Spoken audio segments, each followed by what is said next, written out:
Hello and welcome to Rebels Radio latest interview. I'm joined by Slough Joint Manager Jon Underwood. How are you, Jon? I'm well, thanks, John. You? Yeah, not too bad at all. So, reflecting on Tuesday night, what are your thoughts now?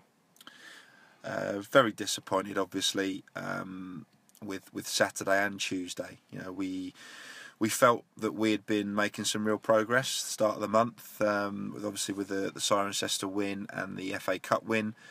We went into the weekend feeling really positive, obviously looking to get some more points on the board, and we've come away with no points from the two games. So obviously we've covered Saturday before. Tuesday was a chance to bounce back from Saturday. We knew it was going to be a tough game. Redditch are a very good side, and you know we made it very hard for ourselves by giving away a really cheap goal early on. I thought after that, we had a real go, to be honest. You know, I don't feel there's a huge amount of difference on Tuesday with our performance when we beat Cirencester. I thought we worked hard. I thought, you know, again, against a very good side, I thought we competed all of the way. I thought there was nothing between the two sides. I felt we created more than them.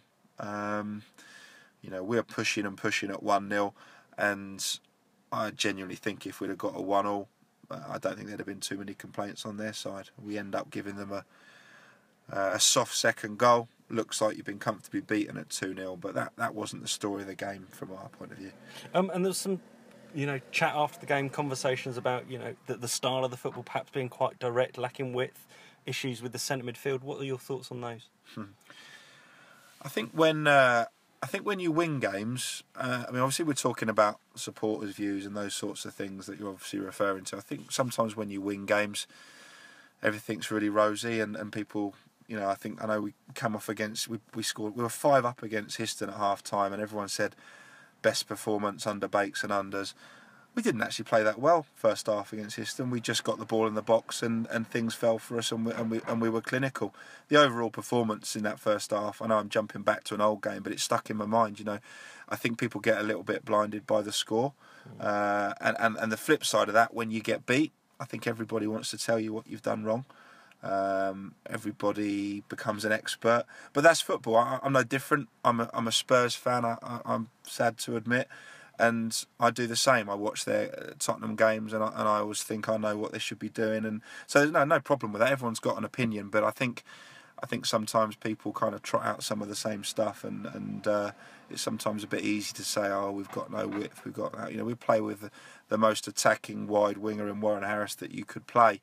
He got in the box and had probably 4 chances, and you'd back Warren to score those all day long. Not sitters, but you know, decent chances. And the ball just wouldn't go in for him. On the left, obviously Jake came in the side, who's not a left-footed. You know, he's not going to go around the outside on the left, but he gives us a different kind of creativity. So, if we weren't creating chances in these games, I think we'd turn around and say there's something wrong. You know, maybe the style of football's not right. Maybe we're not playing with enough width, creativity. I'm not saying we couldn't play with more. I'm not saying we couldn't do better. But we are creating chances, and you know, everyone was delighted with a 1-0 against Cirencester where we took one of our chances. We could have easily taken one of our chances and it had been a different game Tuesday. So yeah, it's you know, as I say, people have opinions, and everyone's very entitled to their opinions, but you know, of course we want to entertain, we want to play great football. What's most important is we play some winning football and we get ourselves up the table, and then everyone will be a lot happier. What were the positives and negatives that you took away from Tuesday? Positives were the sheer work rate and effort, and we didn't go under after conceding that poor goal early on. The heads could have dropped, and we didn't. We rolled our sleeves up. We got to grips with the game, and we pegged them back. I thought we had the better of it for long periods against a very good side. Individually, performance-wise, I thought Jay, the left back, Jay Dillon, come in, did ever so well. It's his first competitive start of the season. He had an injury at the start of the season. Yeah, he did really well. He looked good on the ball. He was competitive, and we really liked him. So that was a real positive. He came in and did well. Negatives? Negatives were the goals we gave away. I mean, the first goal was really poor, the way the guy went through our midfield, and then, you know, I'm not going to pick out names on here, but he went past a couple that, far too easily. It was just a very soft. It feels like we have to work really hard to score goals, and both of those goals they didn't have to work hard for.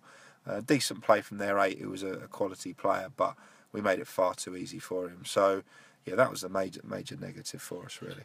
And then for the rest of the week, have you been looking at the squad again? Obviously, looking back at the stable that you have, the group of lads, and looking to see what you want to do with them?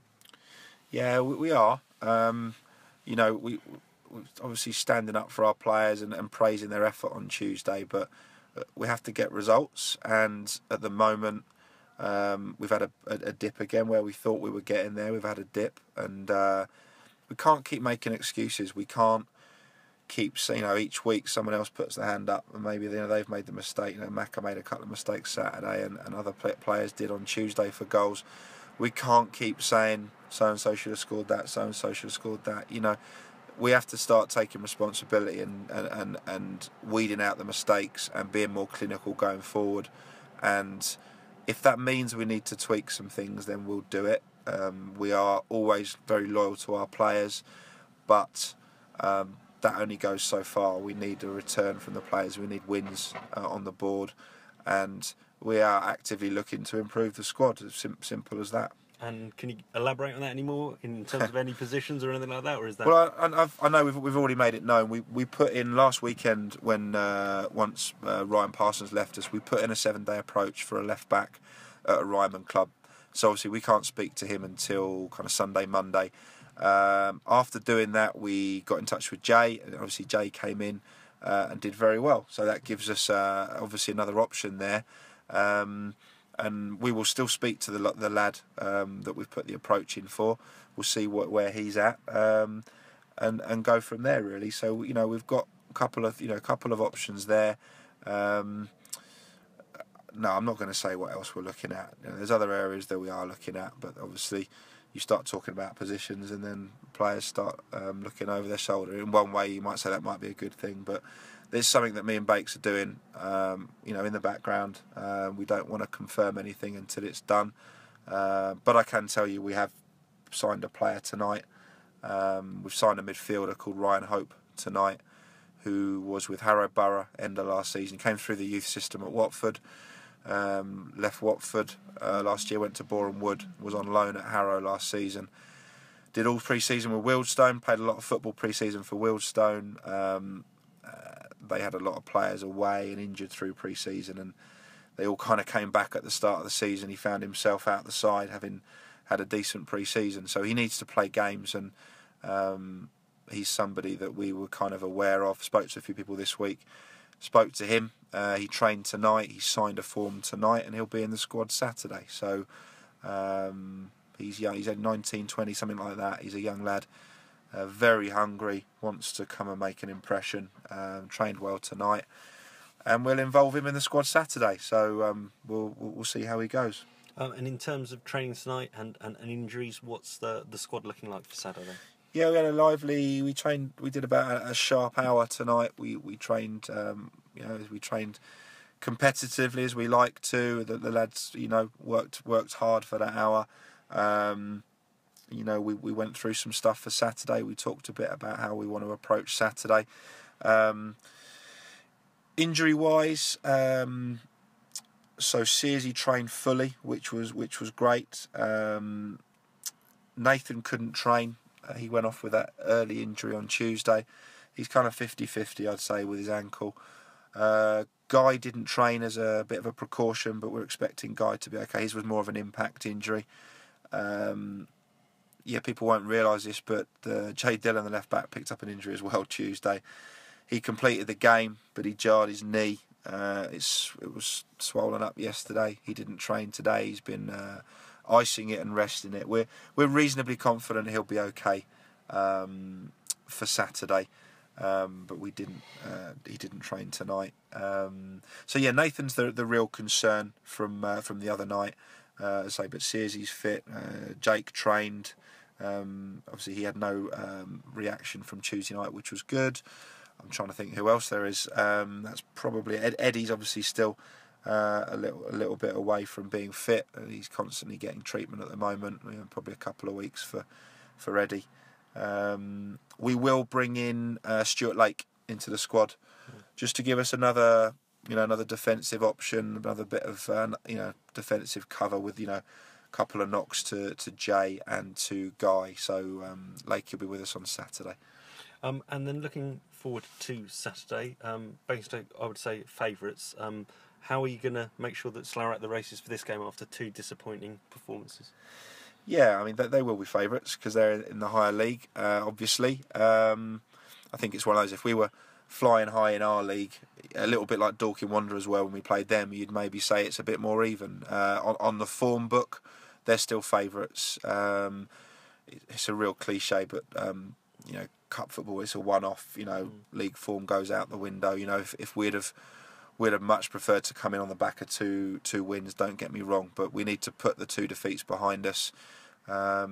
We know this group of players is capable of big performances. The issue has been consistency. We look at some of the performances last season when we went to places like Margate, Corby, Truro. We know we can go away in big games and perform. We were really, really positive tonight. There was no gloomy faces. Myself and Bakes, we're down after Tuesday, but you can't afford to stay that way. We've turned up really positive tonight. The lads have been positive. There's been smiles on their faces. We're going to have a right go on Saturday. That's the only way to approach it. It's a brilliant competition. We don't want it to end. It'd be easy to go and have be gallant losers to a Conference South club on Saturday, but that's no good. We need to go and be one of the teams from a lower league that does a giant killing. There's no reason why we can't. There'll be Conference South sides on Saturday that lose to lower league opposition, no doubt, and we need to make sure we're one of those. And what will it mean to you if you do? It'll be massive, because it's the sort of result that can kickstart our season and give the lads the confidence into the upcoming league games. It's massive from the financial point of view, as we know, and as we said before the Dorking game, you never know where an FA Cup run can take you. So we know how tough the game is. Even though they're struggling in their league, they're full of quality. So we know it's a tough game, and we won't be underestimating them at all. I shouldn't really even need to say that, but we've done our homework. We went and watched them at St Albans, myself and Bakes. We had them watched last weekend against Wealdstone, so we know a lot about them, and that we certainly won't be underprepared for the game. Excellent. Well, let's hope that come 5 o'clock you're in the winner's circle on Saturday and in the draw for the next round. Let's hope so. Thanks, Jon. Cheers. Thanks for your time. Cheers. Bye.